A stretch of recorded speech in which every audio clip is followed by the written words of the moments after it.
Hi, everybody. So, short and sweet, I did the Her Universe fashion show last year, which was its 10th year. And I did the Sailor Moon and Tuxedo Mask inspired look. And this is what the final product looks like. And so you can see what the final design looks like versus the submission video that you're going to see. Maybe this video will help someone who's going to submit sometime in the future this year, or maybe it's your 11th time and you just want to watch it for fun. Anyway, so I'm very unserious in my videos. There's no right or wrong way to do it. I just do a lot of memes, and as long as you're genuine to yourself, that's all that matters. Anyway, have fun. Ignore this mess. This video is due at midnight. Hi, my name is Dewey Chung, and I'm from Orlando, Florida, and this is my submission for the 10th annual Her Universe Fashion Show. Last year, I was also in a show, and I made this. So the name of my design is called Love and Serenity, and it is inspired by the love between Tuxedo Mask and Sailor Moon, and also because her name is Serenity. So let's start dressing or undressing my design. So for the first layer, the outerwear, we have the pea coat. The pea coat is inspired by Tuxedo Mask's cape, where it's black on the outside and red on the inside, and it is also inspired by the galaxy and the stars, where the two characters came from, the stars. So the stars are made out of glass beads that I will hand bead on, and crystals that I will also glue on, and it is methodically, method, with method, it is placed on the shoulders to resemble, like, to look like it's falling off the shoulders, on the edges, and also on the edges separate panels like the lapel, so you can see the shape of the outerwear itself. Speaking of lapels, there will be a rose here that resembles Tuxedo Mask's rose, and it is ribbon embroidered, so you have to hand sew it with a ribbon.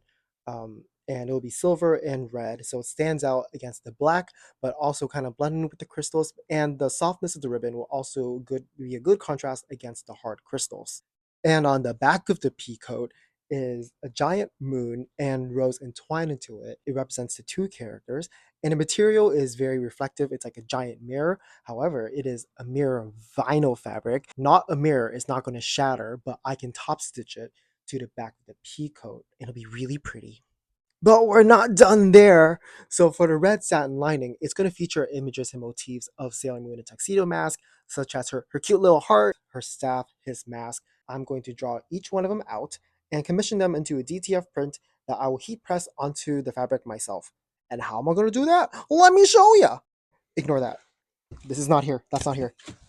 This baby right here is how I'm going to heat press the DTF images onto the satin, the lining fabric for the pea coat.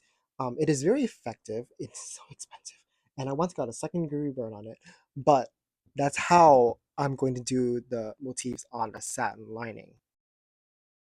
And taking off the pea coat, we have this look, which is a nice ethereal unisex formal wear. So the structure of the shirt will be patterned by me, and it'll be gathered on the shoulder seams, so it'll be very gathered up here to resemble the ripples on her skirt. Throughout the entire shirt will be hand sewn floral appliques and star appliques to really give off the motifs and images that she's always seen around with, in addition to the crystals and beads that I'll hand sew on with the appliques. But flowers aren't the only appliques on a shirt, because throughout the entire shirt, on the sleeves and on the torso, will feature words and phrases from the show between Tuxedo Mask and Sailor Moon, or referencing their romance, such as winning love by daylight. To finish the look at the top, we have a cummerbund at the waist, which is made of the same material as the shirt, and it is heavily gathered, even more than the shoulder seams, just to keep that consistency of the ruffled and gathered look.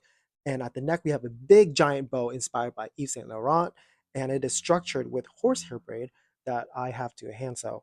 And it is covered in the same material as the shirt, and like little details as well. The thing with the top is that the shirt can be worn without the cummerbund and without the bow. All of it is removable. So the shirt represents Sailor Moon by a lot. But there is a Tuxedo Mask reference on there, and it is a red rose on the upper chest area because he just has red roses everywhere. And it is also ribbon embroidered, accompanied with crystals. And finally, we have the pants. The pants are a visual extension of the pea coat, but it's not made of the same material, because imagine wearing wool for pants. But like the pea coat, the pants would be covered immensely in crystals and glass beads to resemble the falling look that we have from the pea coat. And also, like the pea coat, I will also hand stitch and hand glue on every single one of these crystals with my bare fingers. and it'll be a great time. So I chose Sailor Moon, or rather the Sailor Moon cinematic universe, because the entity of Sailor Moon has been beloved by generations for decades, no matter what iteration it is, and everyone just loves it. And I think it represents the geek community and anime community very well. And it is also inspired by ethereal wear that has been on the couture runways for the past decades, and I'm sticking by that. Fighting evil by moonlight.